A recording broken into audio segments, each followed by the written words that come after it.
Hello and welcome to another segment of Musicians Speak with your host Joseph Celli, where I have the opportunity to meet with new music creators of all genres and discuss their work. I'm very pleased to be interviewing Joe Morris, guitarist, bassist, improviser, composer, and concert organizer.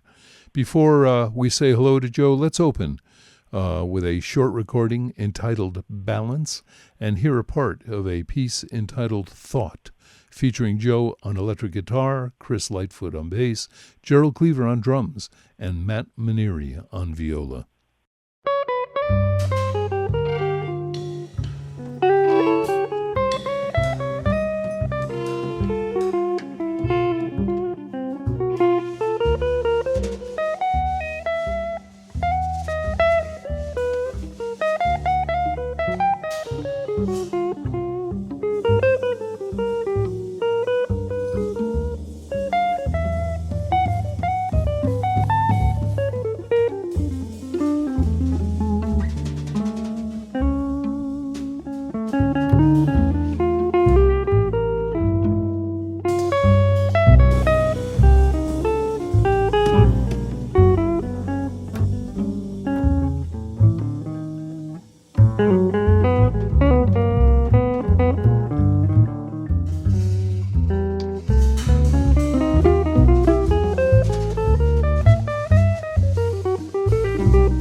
We've just heard a work entitled Thought from the Balance CD that came out on the marvelous Clean Feed label in Portugal, featuring Joe on electric guitar with Chris Lightfoot on bass, Gerald Cleaver on drums, and Matt Manieri on viola. Joe, I'm very pleased to be talking to you today. How are you doing? I'm doing very well. How are you? Good. And how did you make out during this 18, 20-month sort of reclusive period of time with the pandemic? I did quite well. I kept my job as a faculty member at New England Conservatory of Music in Boston, and I was able to teach in person through most of that because the school had very good protocols and testing and everything. I, missed performing in public, but that's not really anything to complain about considering what other people went through. Sure. I feel very fortunate. And you were teaching at the conservatory, or you were teaching online? At first we were online, which was not good, and then we were in person. So I did most of it, the full 2021 academic year, fall and spring, in person. A smaller student population, all spread out in bigger rooms, performing and things. But it worked with masks on and lots of safety protocols in place. And the school did a great job. Everyone was. I don't think anyone got sick on campus in the whole year. It was really great. We were very, very fortunate. My wife and I kept our jobs. We have higher education jobs, and we were able to keep them. And very lucky. Yeah, I don't think people realize that so much of this stuff was happening online, but for music people, it was extremely difficult. And I know that my wife teaches up at Wesleyan, and she teaches a course in which musicians are participating, or students are participating, on musical instruments, which is very difficult to do as an online kind of session. But Wesleyan, similar to the New England Conservatory where you teach, had very, very good protocols, and really they handled it in a very smart way, and also no one got sick. So there are ways around it. Thank you so much for being here with me today. I know it's a busy time for you. You're back touring, you're teaching, and I'm glad to see the concerts are picking up for folks, and people are once again beginning to attend live programs. Where have you been performing recently, Joe, and where will you be performing next?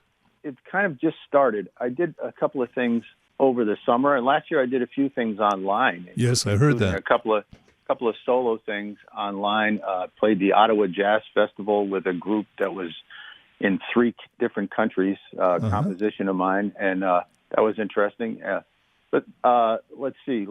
Earlier this month, I performed at the University of Illinois in Urbana. I had a residency there, and I did a duo with my good friend Tamika Reed, the great cellist. Sure. And so we performed there, and then we performed with Larry Oakes and Donald Robinson on drums. We did. So that was 2 weeks ago, and now tomorrow I head out on a tour with Faye Victor's band, Sound Noise Funk, which is Faye on vocals, and she's the composer and band leader. I play guitar in that, Reggie Nicholson on drums, and Sam Newsom on soprano saxophone. So we're playing in Baltimore tomorrow, Philadelphia on Saturday, and in Washington, D.C. on Sunday. Then we come back. I go back to Boston to teach, and then we go to Chicago to play at Constellation and at the Edge Fest in Ann Arbor. And then things kind of go back to normal. So it sounds like a good 2 weeks. Yeah, it's been a good month. A lot's going on, and it's kind of good to have it be busy and then slow down again, because I have to admit that I'm a little out of practice of going on the road and coordinating everything. And I've heard that from a number of my friends, that after years and years of performing live and knowing how to do it, 1 year off kind of threw me and a lot of other people off our regular game plan. And so it's good when I spoke recently to and interviewed Wadada Leo Smith, he was very happy that he wasn't traveling any longer, and he had figured out, I guess, a lot of ways to do things online, and he was not missing the traveling at all. And of course, the traveling has changed so dramatically in the last number of years, where it used to be a pleasure to travel. As concerts are picking up, I'm encouraging people to please, we're very happy that you're listening to us on the radio, but nothing is equivalent to being at a concert and listening to live music. So, if you keep track of Joe and some of the other performance places in the area, Firehouse 12 and other locations, please support the musicians' live performances. Joe, musicians are oftentimes shaped by their early upbringing and environmental influences. Might you tell us a little bit about your early years being born and raised in New Haven and how that may have influenced you? I was I was born. My first home was in Hamden. Then we moved to West Haven, which was where my parents grew up. And then we moved to New Haven.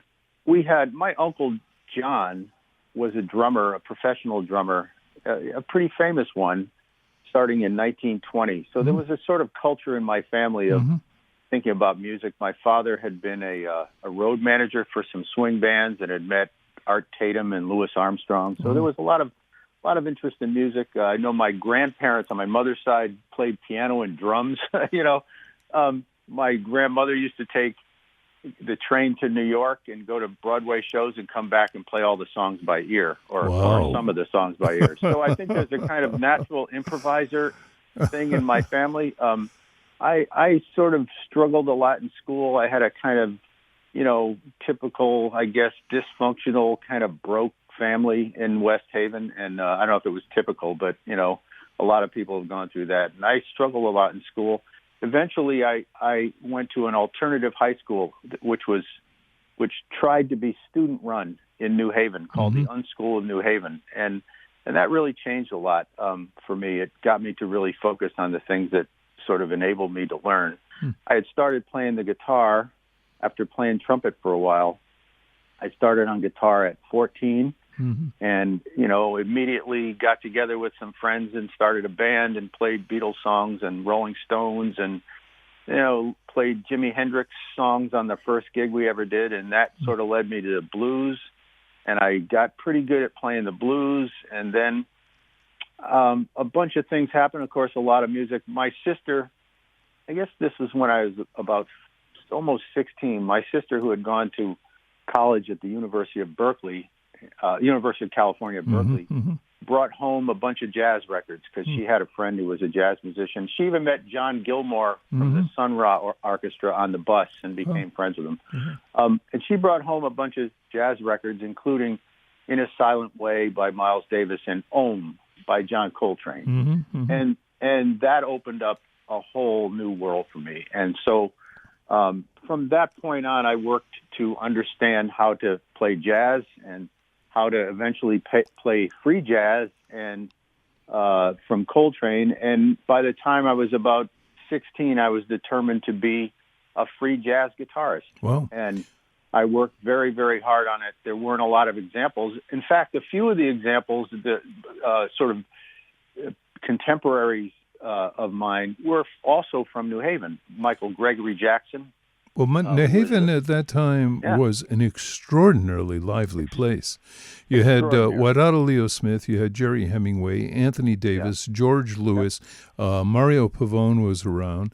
I'm trying to think of some others. I know I'm not thinking of Hal Lewis, Mark Elias. It was a very David Lopato. It was great. And then there was and Braxton was there also. Well, that was after. I was here until I was in New Haven until 75, and then I moved to Boston. So Braxton got here later, but there was also Eddie Buster and Ed Cherry and Rodney Jones playing guitar at like the Monterey Lounge and the I'm trying to talk of the Town Cafe on Dixwell Avenue, and I'd go to hear them.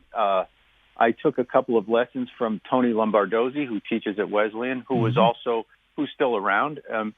But mostly I was self-taught, and, because there really wasn't anyone to show me how to do it. there weren't any books on how to play free jazz or anything else. So I took the influences that I found, including kind of everything. Wadada, who I heard in New Haven, and Braxton, who I listened to extensively, Coltrane, Miles Davis, Derek Bailey, Jimmy Lyons, Cecil Taylor, Ornette Coleman, Albert Eiler, everything I could. And by the time I moved to Boston in 1975, when I was 20, I was ready to really do it. And so in Boston, I started playing, and I did my first solo performance there in April of '76 when I was 20. And I organized an awful lot of music up there and lived there until 1985. Then I moved to New York, did a lot of work in New York, then moved back to Boston and did a lot of work in Boston and New York. And in the early 90s, after releasing a few records of my own on my own label, which I started in 1983, sort of on the influence of people like Julius Hemphill and Wadada, and, just the do-it-yourself, do-it-your-own-way kind of thing. Joe, I think it might be valuable to mention to our listeners, one of the things that many creative musicians, creative artists, not just musicians, need to do is that they oftentimes need to take control of the actual production of the concerts, the recordings, the exhibitions themselves, because so many of the institutions are not particularly interested in new directions that art or music might be going in. So, in New York, you had a whole loft scene, a happening scene with the visual artists, because the museums were not allowing them to come in. And in the music field, you had alternative spaces. You had Joe and so many others creating their own record labels, their own little performance spaces, and that was the way Real Art Way started up in Hartford. Exactly. in that kind of a situation. So that's how I first knew about you way back then. There was a proliferation of this all over the country. You could go from spot to these little places. You wouldn't get an enormous amount of money. You might get a place to stay and a couple of $100, but you could play sometimes 6-7 nights a week going across the country to these little performance spaces. Joe, you've used the term several times, free jazz. And I'm wondering, so much of the music that we hear on the radio definitely would not fall in the most inclusive manner as free jazz. It would be really helpful, I think, for our listeners, for you to talk a little bit about what is free jazz. Well, to answer that, I'm going to say that I use the term free jazz out of convenience sometimes when I don't have too much time to talk about exactly what we're doing. I tend to call everything I do free music, meaning, and this sort of encompasses the subject that you just brought up, that in order to do this, we all sort of have to operate outside of the sort of control or oversight of, formal institutions or the critical establishment or the music business, because A, they're not interested in us really, and B, the sort of tradition, if there is, the tradition as it is has demanded that musicians who are improvisers do that. And I mean, going back to the origins of it, that was based on racism. I mean, it's just plain and simple. This is African American music, and African Americans had to improvise a solution to everything they did because of being shut out of nearly everything in this society, country due to racism. I mean, shut out of society. So the invention of a place to play, the invention of a methodology to play, the invention of a place to record your music is a major part of the whole thing. So when I call it free jazz, it's part of my overall my umbrella term of free music, meaning that we who do it are free to operate the way we want. Yes. Or demand to be free to operate the way we want. But specifically, what has been called free jazz, I would say, is a way of playing music with a lot of improvisation that is not based on a harmonic structure. And so, it's a term that was applied to people like Cecil Taylor and Ornette Coleman when they first began doing this, because critics and other people in the music business and musicians gave it that name because they thought it was free of playing the chords or the changes. I like to think that playing the changes is free too. It's just a different methodology. Yeah. And so Cecil Taylor and Ornette Coleman created a methodology to improvise that was based on a melodic structure, not on a harmonic structure. And they became, very, very important artists by doing that. And they inspired some other people, including people like John Coltrane, who came up playing on a melodic structure. He did some different things. And then it followed with the AACM in Chicago, the Association for the Advancement of Creative Musicians, Anthony Braxton, Roscoe Mitchell, Henry Threadgill, who all used a different kind of structure. Some of them used harmony, but not specifically. Henry maybe more than anyone. And then, of course, that inspires things all over the world. And you have people in England like Derek Bailey and Evan Parker, Barry Guy, Maggie Nichols, Paul Rutherford, who had another way of improvising using a more of a sound structure than a melodic structure. So the umbrella term of free music that I use incorporates terms like free jazz, creative music, improvised music, free improvisation, a lot of different names that people have put on it. I prefer to put one big dome over all of it and say what, and this is how I teach, and show the common properties that we all use, regardless of what it's called. And the most common thing is that we don't use harmony as the main structure of our music. Joe, this is a fantastic description of this.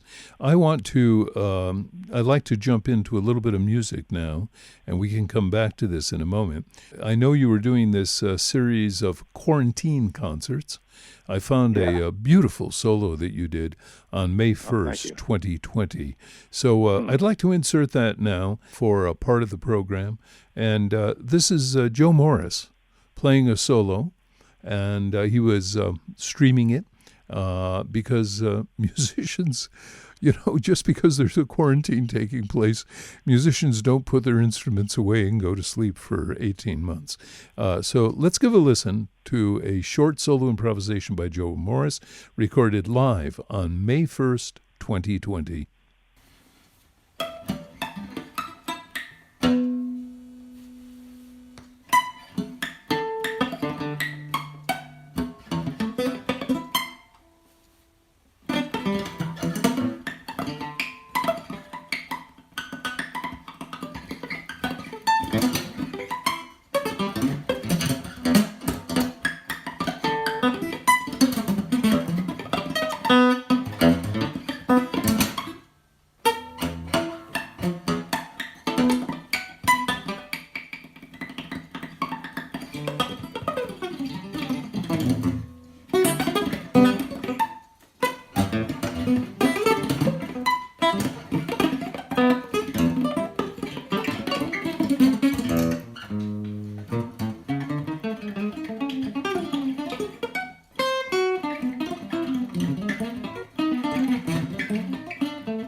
We've just heard a short excerpt from a 30-minute solo performance by Joe Morris as part of his quarantine concerts. By the way, there's a lot of really great information about Joe at his website that can be found at www.joe-morris.com. and including where you can find his recordings, a complete discography, a good deal of information. And Joe, when I introduced you at the beginning of the program, I mentioned that among the many things you're doing, that you're also a concert producer. And I was so very glad to see that you'll be curating a new series at Real Art Ways in Hartford called Improvisation Now. Might you tell us a little bit about that series and what your concept is for it? Yes, thanks. Yes, this is really a great thing. Will K. Wilkins, the director of Real Art Ways in Hartford, got in touch with me a few months ago and told me he had raised some money and asked me if I would do a series. Bravo, Will. Yeah, bravo, Will. Will has been great to me. Beginning in 2012, Stephen Haynes Haynes is a great brass player, cornetist, trumpeter, who also is a resident of Connecticut. He and I started a series there called Improvisations, and that we started that paying people out of our pockets and built up an audience, and gradually Will funded it, and for 3 years, so it ran for 5 years, and we brought up William Parker, Evan Parker, Zena Parkins. It was a stellar group of Tim, people. Tim Byrne, just an unbelievable list of people, and we just played with them, and it was great, and the audience was great. So in a way, I'm following up on that, but doing it differently. It's mine. I'm going to do it alone this time, and so I invited people that I play with. It's some people that I play with regularly. And nearly everyone on it, with the exception of a couple people who will be new, people that I've recorded with or I tour with or I have a long relationship. So in a way, it's like I get to play with a bunch of my favorite people once a month. All the concerts are on Sunday afternoons at 2:30, which is what we used to do with the other improvisation series. First one coming up very soon is November 7th, again at 2:30 at Real Art Ways in Hartford. I'll be playing guitar with William Parker on bass, Rob Brown, who's a great alto saxophonist who I've done a lot of work with and works a lot with William, and someone that maybe some people don't know very well, but I know very well because I worked with him a long time ago, a great drummer named Jerome Dupree, who worked with me in the 90s and was also a very well-known rock drummer who was in a pretty popular band called Morphine, and he's a great improviser, and so he's going to join us. That's November 7th. Following that, on December 5th, is Faye Victor's Sound Noise Funk Band, which I am about to tour with. Faye Victor on voice, Sam Newsom on saxophone, Reggie Nicholson on drums, and me on guitar. Later in January, I'll be playing a duet concert with my former student and beloved friend Mary Halverson, who is an absolutely spectacular artist and a MacArthur Fellow and just a great composer and human being and just a magnificent person. She's going to play And then following that, it'll be Stephen Haynes, who I just mentioned, with the great Patricia Brennan on vibraphone. This is on February 27th. And Tyshawn Sori will also be joining us playing drums. March is sort of still filling in, but I'm hoping to have Joe McPhee and James Brandon Lewis on that and Jamie Saft on that. I can't confirm that yet, but that's what we're planning. Just the date has to be confirmed. And then on April 24th, it'll be me on guitar, Matt Maneri, the great violist, and the spectacular trumpeter Peter Evans will be joining us. Finally,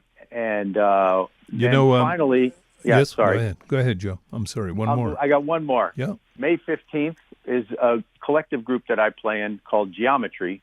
Again, I'm playing guitar in that one. Kyoko Kitamura.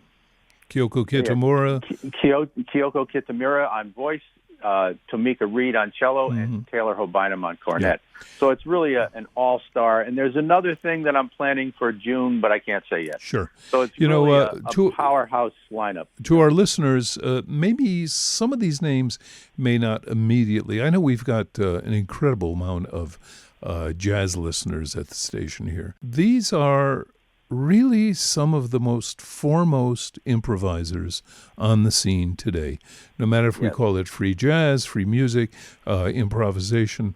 If you go down this list, it is like the who of where American music is going right now. I mean, to have people like Mary Halverson there, Peter Evans, Tyshawn Sori, etc. These are the people that everybody in the know is writing about, that are doing concerts all over the world. The recordings are coming out. So I can't stress enough, because I do have an affectionate place in my heart for Real Art Ways. I suggest that you get online, realartways.org, and check out this series, Improvisation Now. Joe, bravo. Beautiful, Thank you. Beautiful set of music. I like to say one other thing about that in relationship to you for starting Real Art Ways and keeping it going all those years. And Real Art Ways, in my experience, and how it relates to the audience. And this is really an invitation to the audience to please come. And I make sure I do that. And, Will Wilkins, the director there, always said, speak to the audience, invite the audience, please include the audience in the process, which is something I think I thought I did, but Stephen Haynes and I upped our game, and we really did. And we found that by doing that, not only did our audience grow, but our audience became a community. Sure. And it was clear that because they were there, the music was better. And the way that they received the music kind of completed the music. And that was a different level of understanding to that than what I had before. And I think that's a major part of this series, is that it's a two-sided thing. We have the luxury of playing to people, and we also have the luxury of hearing what they think about it. And there's no right way to think about it. It's a spontaneous, creative act. Sure, we have a lot of information when we start, but it gets configured by how people hear it. And so I just like to say that all the time, that come and be included in the process. Yeah. Now, folks, quite oftentimes we listen to music, and we've got in fact, there's been a lot of scientific research about this. By the time we're 35 years old, our ears sort of start closing down, and we love to hear things that we've heard before. We love to eat things that we've eaten before, and there's a whole sense of nostalgia associated with music. And what people like Joe Morris and the other musicians that he's talking about is they're bringing totally new ways of thinking about the music in terms of either the use of harmony or the lack of harmony, the relationship between the various moving parts. It's not often, for instance, that you're going to get an opportunity to hear a duo concert with Mary Halverson and Joe Morris in the state of Connecticut. And, this is true of almost every concert here. So I can't stress enough that this is really a great, great, great series. Joe, how about if we take it out with the collaborative group that you have with vocalist Kyoko Kitamura, cornetist Taylor Hobyun, and Tomika Reed on cello, and of course you on a variety of instruments. Could you tell us a little bit about this group? This is, a group of friends who started playing together. Yep. Taylor, Tomika, and Kyoko all worked extensively with Anthony Braxton. I worked a little bit with Anthony Braxton, but I certainly spend a lot of my time. I spent a lot of my time trying to understand Anthony Braxton. There's a sort of shared sense of how to work together as a completely improvising unit of musicians because of their experience and my understanding of it, and then a lot of others. Tomika is a member of the Art Ensemble of Chicago and is a scholar of African American string music and just in general a tremendous musician and improviser. Taylor Hobyun is, an old buddy and he teaches at Dartmouth and runs an orchestra there and is an amazing, enthusiastic person with like an incredibly deep background as a player. He worked with Cecil Taylor. He worked with Anthony Braxton for years. And Kyoko Kitamura is an incredible technician with her voice and also an incredible improviser. Yeah. And so, it involves a lot of listening and a lot of, in all this music, we have to sort of very quickly decipher what each other is doing and how we're going to do it together. And these are three people who are exceptionally capable in that regard. So the music is never the same. It has a very adventurous sort of sense of direction in it, and a very friendly sort of collaboration goes on all the time. It's a really exciting group, as are all of these groups. Faye Victor's group operates in almost the same way, and the results are different. Mm-hmm. In every one of these concerts, the music will be different just because of the different configuration of people. Mm-hmm. But geometry is one example of that. As we close out the program, just a reminder that there's a lot of information on Joe's website that can be found at www.joe-morris.com. And if you're interested in other interviews as part of the Musicians Speak series, you can hear them at www.josephcelli.org, and that's Joseph, CELLI.org. And that includes many of the musicians that we've been talking about today are interviewed on that series, Wadada Leo Smith, Kyoko Kitamura, and many other innovators. Joe, thank you so very much. I look forward to the series and appreciate the work that goes into putting this together. So thank you so much, Joe. Thank you very much for having me. I really appreciate it. We're going to wrap it up with a cut entitled The Erstwhile from the Geometry of Distance release on Relative Pitch Records, featuring the musicians that Joe was just talking about, Kyoko Kitamura on voice, Taylor Hobyun on cornet, Tomika Reed on cello, and of course Joe Morris on guitar and various other instruments. Thank you for listening. Thank you, Joe. Thank you.